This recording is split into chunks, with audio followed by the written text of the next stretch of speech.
वृत्त आप लोग सही से बनाइएगा लंगड़ा प्रताप से। हो गया जी। तो ये वृत्त का क्या है, केंद्र है। ये वृत्त की क्या है, इसको किससे डिनोट करते हैं, आर से, क्योंकि त्रिज्या का स्पेलिंग क्या होता है, रेडियस। समझ गए ना जी। अब बताओ त्रिज्या किसे कहते हैं, त्रिज्या की स्पेलिंग क्या होता है, रेडियस। वृत्त के केंद्र से परिधि के बीच की दूरी को क्या कहते हैं जी, त्रिज्या। ये वृत्त का केंद्र है, अब परिधि के बीच की दूरी को क्या कहते हैं। अब यहाँ से जो भी वृत्त के केंद्र से अगर कोई भी परिधि के बीच की दूरी, सब त्रिज्या ही कहलाएगा। ये सब त्रिज्या ही है, सब क्या है, त्रिज्या है। अब बताओ अगर ये त्रिज्या 7 सेंटीमीटर, सब त्रिज्या 7 का होगा, नहीं होगा तो डिसबैलेंस हो जाएगा। समझ ना जी। तो वही वाला यानी त्रिज्या कहते हैं वृत्त के केंद्र से, ये परिधि है। ये क्या है, परिधि है। परिधि जो होता है वृत्त का वो रास्ता होता है, कोई सर्किल वाला चीज है जी। चलो तो जिसको कोई पाना होना है, नहीं पाना है, दो एक तो पाना ही है ना, निकल रहा है।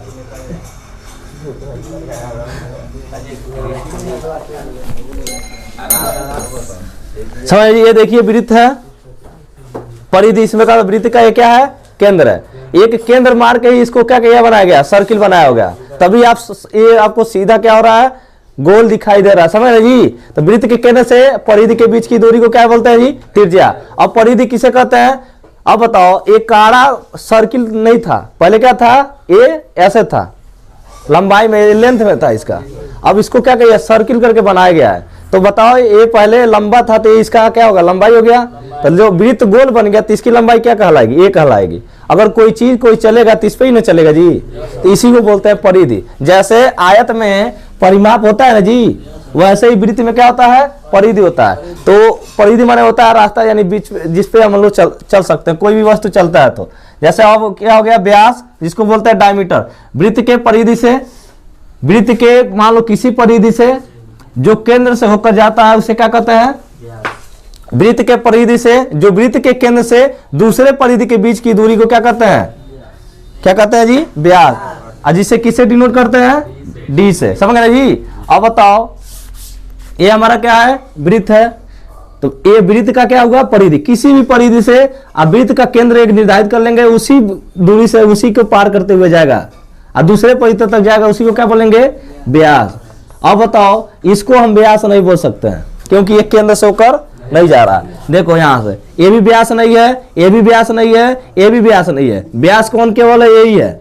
ये भी व्यास नहीं है, क्योंकि ये केंद्र से नहीं जा रहा है। खाली इसको छोड़ के सब सारे हमारे क्या है, जीवा है, सब क्या है जी।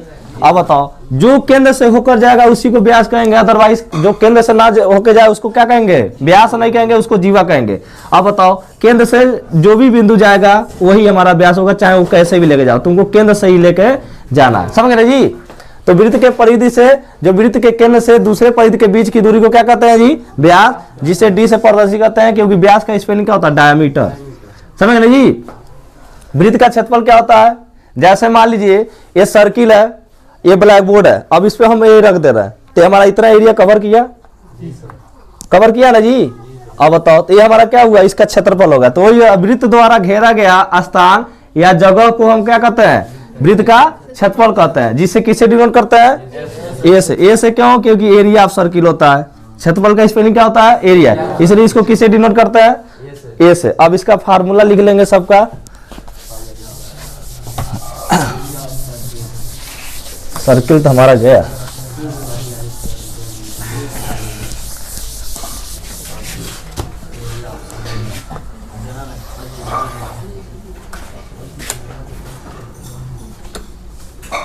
ये हमारा क्या है, वृत्त का केंद्र है, ये हमारा त्रिज्या हो गया।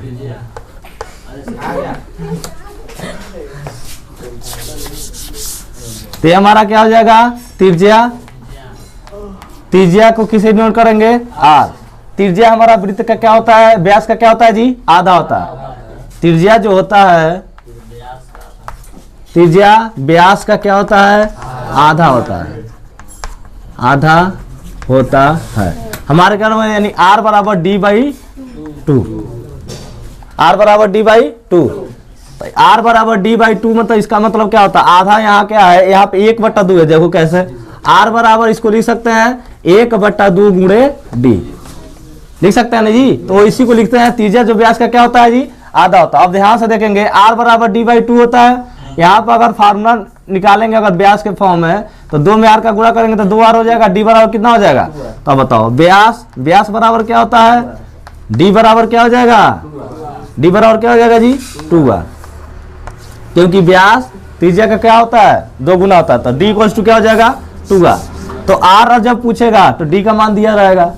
ठीक है जी। जैसे मान लो ये त्रिज्या दे दिया 10 मीटर का डायमीटर दे दिया 10 मीटर का, तो त्रिज्या कितना का होगा?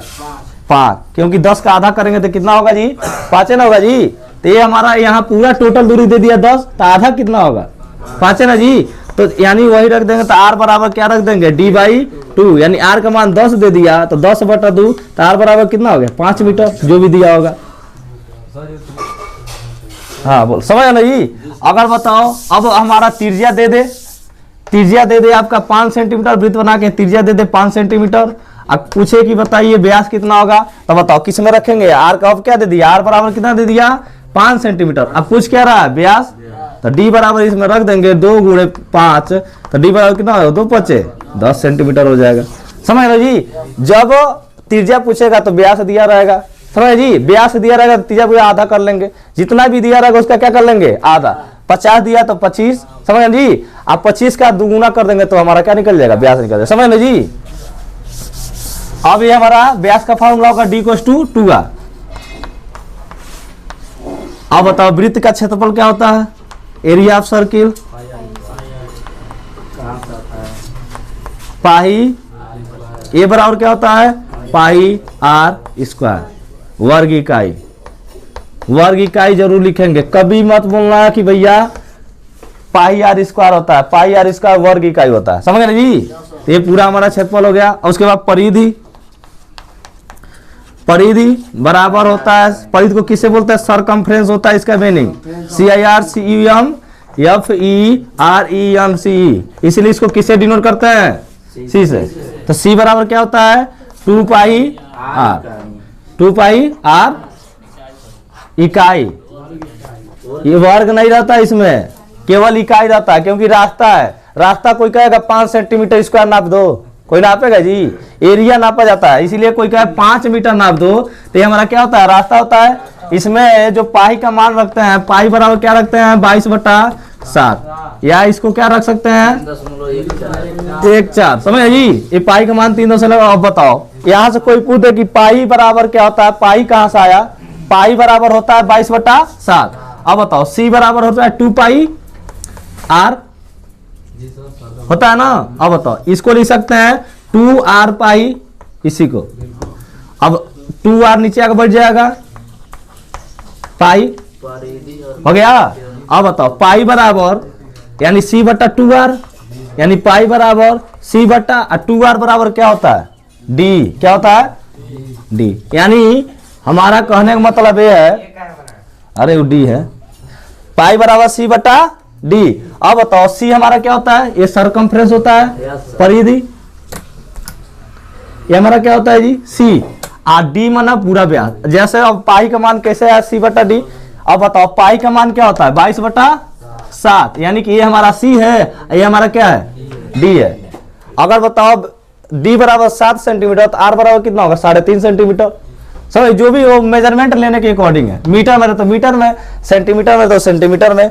अब ये आया कहां से कि जैसे मान लो पहले जो बैलगाड़ियां चलती थी तो ऐसे चलती थी, ऐसे रहती थी, बना नहीं पाते थे एकदम मेजरमेंट बना के, उबड़ खाबड़ रहता था। तो बैल जब चलते थे तो गड्ढे में, एक तो रोड भी प्लेन नहीं था, तो बैल जब चलते थे। अब बताओ ये रोड पे चलेगा, रोड पे गड्ढा है तो बैल को ज्यादा फोर्स लगाना पड़ेगा, तो चलेगा, ज्यादा पावर लगाना पड़ेगा उसको। तो उन्होंने क्या किया? बार बार इसमें क्या किया? सोचना शुरू कर दिया किसानों ने। समझ जी। तो उसके दिमाग में आया कि एक क्या लिया, इसके केंद्र में ले लिया एक, केंद्र से लेके एक डोरी लगा के उसको क्या कर दिया? नचा दिया, और उसी हिसाब से उसको क्या कर दिया? प्लेन कर दिया। अब क्या लिया? 22, तो ये ले लिया 22 जो रास्ता है परिधि, अब पूरा डायमीटर ले लिया 7 सेंटीमीटर, यानी कोई भी फिक्स कर दिया मान। समझ रहे जी। तो 7 वही पाई बटा जो पाई बराबर जो लिखते हैं 22/7, यानी कि पाई बराबर हम लिखते हैं c बटा d, रखते हैं ना जी।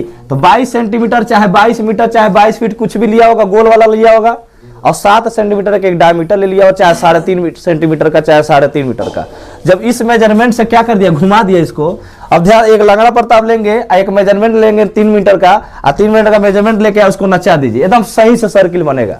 तो उन्होंने क्या किया, बीच में खूंटा टांग दिया, जितना था दिमाग उतना काम किया उन लोग बात, खूंटा काट के और उसमें से एक मेजरमेंट ले लिए, कोई अपने ही अंदाज से, क्योंकि पहले मेजरमेंट भी नहीं पता था उन लोगों को, अपने ही अंदाज से ले लिए।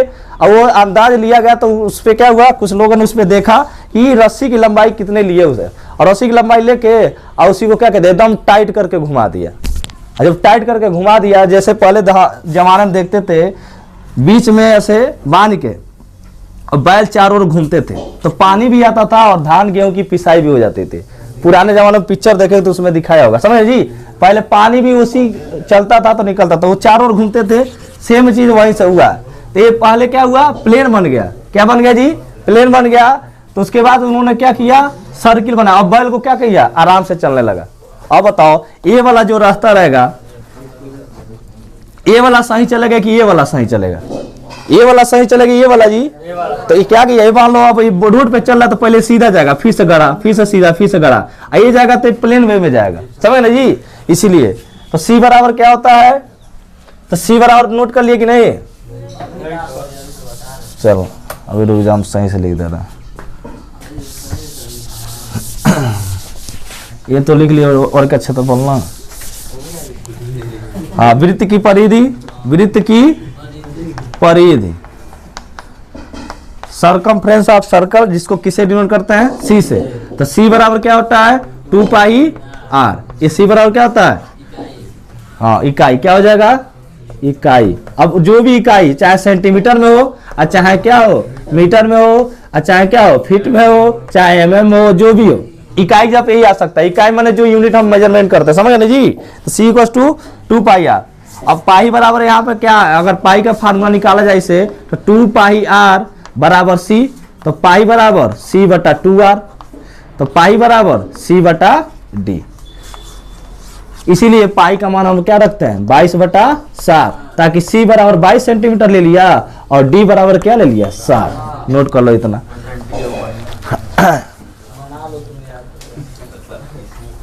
अब पाई हमारा परिमेय संख्या की अपरिमेय संख्या है, अपरिमेय संख्या, क्योंकि पाई का मान क्या होता है, 22/7 लगेगा, ये परिमेय संख्या, लेकिन परिमेय संख्या नहीं है। परिमेय संख्या में कंडीशन होता है, अशांत आवर्ती जो होता है वो परिमेय संख्या होता ही नहीं है, क्योंकि 7 से जब 22 में भाग करेंगे कभी रुकवे नहीं करेगा, समझे जी। जब रुकेगा नहीं तो कैसे डिसाइड कर लोगे। अब हाँ, अब मान लो 0.375 कोई कहे परिमेय संख्या है कि नहीं, कह देना हाँ ये परिमेय संख्या है, क्योंकि ऊपर नीचे किससे गुणा कर लेंगे, 1000 से गुणा कर दोगे तो ये बन जाएगा 375, ये क्या बन जाएगा 1000। लेकिन कोई कह दे ये परिमेय संख्या है, तो नहीं है, क्योंकि बार बार उसी का रिपीटिशन होगा 75 का, समझ गए ना जी। इसलिए वो परिमेय संख्या नहीं है। एक एक नंबर में क्वेश्चन पूछ देता है, नोट कर लो।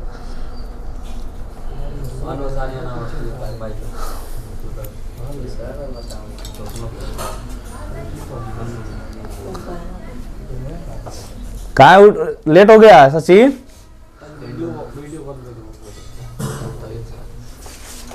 क्या जी, हो गया जी, हो गया, स्टार्ट हो गया।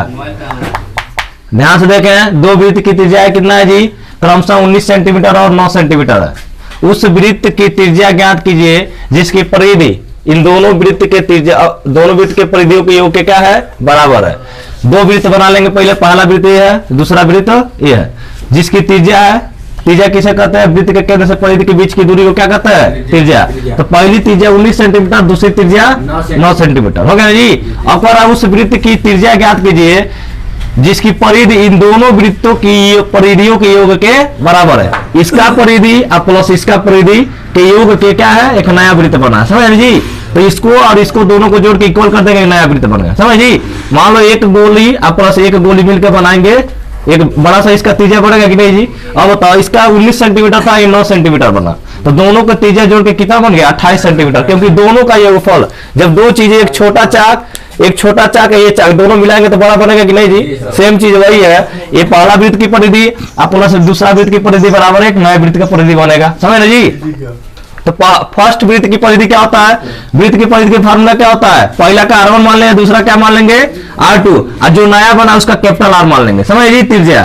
तो पहले वृत्त की परिधि कितना है 2 पाई R1, सेकेंड वृत्त की परिधि कितना है 2 पाई R2, और जो नया बना उसका परिधि क्या है 2 पाई कैपिटल R, समझिए। अब देखो प्रश्नानुसार क्या कर रहा है, इन दोनों वृत्त की त्रिज्या देखो, जिसकी परिधि इन दोनों वृत्त की परिधियों के योग के क्या है बराबर है। तो प्रश्नानुसार फर्स्ट वृत्त की परिधि प्लस सेकेंड वृत्त की परिधि बराबर नए वृत्त की परिधि, समझ जी। तो पहले वृत्त की परिधि यहाँ पे लिखे हैं 2 पाई R1 प्लस 2 पाई R2 बराबर नए वृत्त की परिधि यहाँ पे लिखा हुआ है, रख देंगे सम्मान, हो गया जी। दोनों में 2 पाई कॉमन है जी, तो 2 पाई कॉमन करते यहाँ बचेगा R1 और यहाँ क्या बचेगा R2, ब्रैकेट बंद करेंगे, यहाँ से 2 पाई R लिख देंगे, 2 पाई R से 2 पाई R दोनों कैंसिल हो जाएगा, इधर क्या बचेगा R1 प्लस R2 बराबर। अब इसको सीधा कर लिए, R1 का मान कितना दे दिया 19 सेंटीमीटर, R2 का मान कितना दिया 9 सेंटीमीटर, R1 यहाँ पर 19 सेंटीमीटर रख दिया, R2 यहाँ पर कितना रख दिया 9 सेंटीमीटर। तो R बराबर टोटल जोड़ लेंगे तो कितना होगा 19 और 9 कितना हो जाएगा जी 28 सेंटीमीटर। ये तो आपका जो नए वृत्त की त्रिज्या निकला है, ये नए वृत्त की त्रिज्या जो इसकी निकला है, तो ये इसकी त्रिज्या कितना हो जाएगा 28 सेंटीमीटर। देख लो इन दोनों वृत्त की त्रिज्याओं से बड़ा वृत्त इसके त्रिज्या है, इसका 19 सेंटीमीटर है, इसका क्या है देख रहा हूं 28 सेंटीमीटर अकेले है, क्योंकि दो चीजें जुड़ेगी तो बड़ा चीज बनेगा, समझ ना जी। दो छोटा छोटा चीजें बना जोड़ेंगे तो क्या होगा बना बनेगा ना जी। वही सेम चीज, एक 19 सेंटीमीटर का त्रिज्या है, एक 9 सेंटीमीटर त्रिज्या है, और जो इन दोनों को जोड़ने पर बना है उसकी त्रिज्या कितना हो गया 28 सेंटीमीटर, समझ गए ना जी।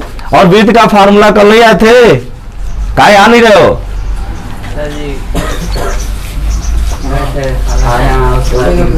शादी, हाँ हाँ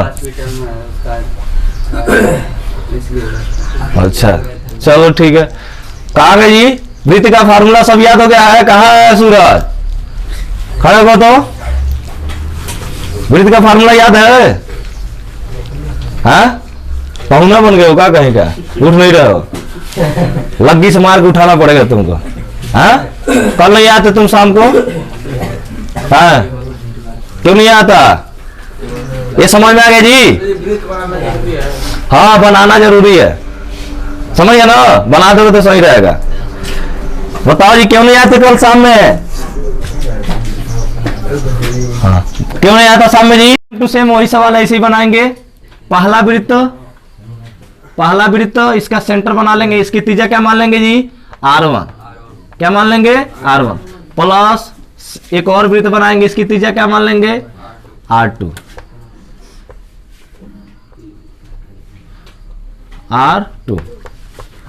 अब बताओ बराबर दोनों वृत्तों का क्षेत्रफल का योग एक नए वृत्त के क्षेत्रफल के योग के क्या है जी बराबर है, तो नया वृत्त बना लिए, एक कैपिटल R मान लेंगे। पहले वृत्त का त्रिज्या कितना दे दिया है 8 सेंटीमीटर, 8 सेंटीमीटर, ये क्या दे दिया है 6 सेंटीमीटर। हम निकालेंगे यहां से पहले फर्स्ट वृत्त का क्षेत्रफल, पहले वृत्त का क्षेत्रफल कितना होगा पाई R1 का होल स्क्वायर, हो गया नहीं, क्योंकि वृत्त का क्षेत्रफल क्या होता है पाई R स्क्वायर। उसके बाद सेकेंड वृत्त का क्षेत्रफल पाई R2 का होल स्क्वायर। अब बताओ नए वृत्त का क्षेत्रफल, नए वृत्त का क्षेत्रफल बराबर पाई कैपिटल R का होल स्क्वायर। अब लिखेंगे प्रश्नानुसार, हो गया जी। अब बताओ फर्स्ट वृत्त का क्षेत्रफल,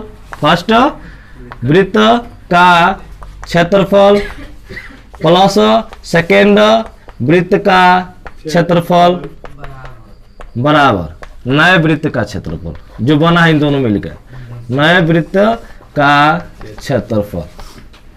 अब बताओ फर्स्ट वाले वृत्त का क्षेत्रफल कितना है जी, अरे बेवकूफ देख लो इधर क्या लिख रहा है, क्या लिख रहा है जी इसमें, फर्स्ट वाले वृत्त का क्षेत्रफल कितना है जी पाई R1 का whole square plus pi R2 का होल स्क्वायर बराबर नए वृत्त का क्षेत्रफल कितना होगा पाई कैपिटल R का होल स्क्वायर, क्योंकि सब में R1 R2 अलग अलग त्रिज्या है, समझ रहे जी। दोनों में पाई कॉमन है, पाई कॉमन कर लेंगे तो सही रहेगा, समझ जी। पाई के पहले हटा लो, पाई दोनों में कॉमन है, पाई ले लिए। यहाँ पे R1 का होल स्क्वायर और प्लस क्या हो जाएगा R2 का होल स्क्वायर बराबर इधर क्या है पाई R का होल स्क्वायर। दोनों तरफ से पाई कैंसिल हो गया, तो यहाँ क्या बचेगा R1 का स्मॉल R1 का whole square plus small R2 का whole square equals to capital R का होल स्क्वायर। अब बताओ पहले वृत्त की त्रिज्या कितना दिया है 8 सेंटीमीटर, दूसरे का तो R1 का मान कितना हो गया 8 यानी 8 का होल स्क्वायर प्लस R2 का कितना है 6 का होल स्क्वायर बराबर कैपिटल R का होल स्क्वायर। 8 का स्क्वायर कितना होता है 64 और प्लस 6 का स्क्वायर 36 बराबर कैपिटल R का होल स्क्वायर। 64 36 कितना हो जाएगा 100 बराबर कैपिटल R का होल स्क्वायर। इसको सीधा कर लीजिए R स्क्वायर बराबर 100, तो R बराबर करोड़ी में 100, R बराबर कितना हो जाएगा 10 सेंटीमीटर। इसका वर्गमूल होता है 100 का वर्गमूल कितना होता है जी 10 सेंटीमीटर। सो यूनिट जरूर लिखना इसमें इंपॉर्टेंट है। सबसे इंपॉर्टेंट क्या है यूनिट। यूनिट नहीं लिखेंगे तो टीचर नहीं समझ, क्योंकि उसी में मेजरमेंट होता है। मेंसुरेशन का मोस्ट इंपॉर्टेंट यही है। इकाई इसमें नहीं लिखेंगे तो कैसे पता चलेगा कि आप लोग सेंटीमीटर में मेजर कर रहे हैं या मीटर में मेजर कर रहे हैं। तो इसमें ये जरूर लिखना है कि सेंटीमीटर में इसका मेजरमेंट या मीटर में या फीट में या mm में, समझ गए जी। जिसमें रहेगा उसमें लिखना जरूरी है, लास्ट में जरूर लिखना है, लास्ट में जरूर लिखना है, क्योंकि वह आंसर शीट में लेकर बैठे रहते हैं 10 सेंटीमीटर 20 सेंटीमीटर मीटर में ही लगा, मीटर नहीं लिखेंगे फिर से नंबर काट लेंगे, समझ गए जी। क्योंकि वो इसी में मेजर किया जाता है। कोई वैसे तो कि 10 मीटर बताएगा नहीं भैया 10 मीटर नाप लीजिए चाहे 10 सेंटीमीटर नाप लीजिए, वैसे तो बोलेगा नहीं कि खाली 10 बोल देगा आप नाप देंगे। पूछेंगे ना कि सेंटीमीटर में नापना है कि मीटर में नापना है कि फीट में नापना है। इसलिए इसमें यूनिट बहुत महत्वपूर्ण है लिखना। सेंटीमीटर में रहेगा तो सेंटीमीटर में, मीटर में रहेगा तो मीटर में।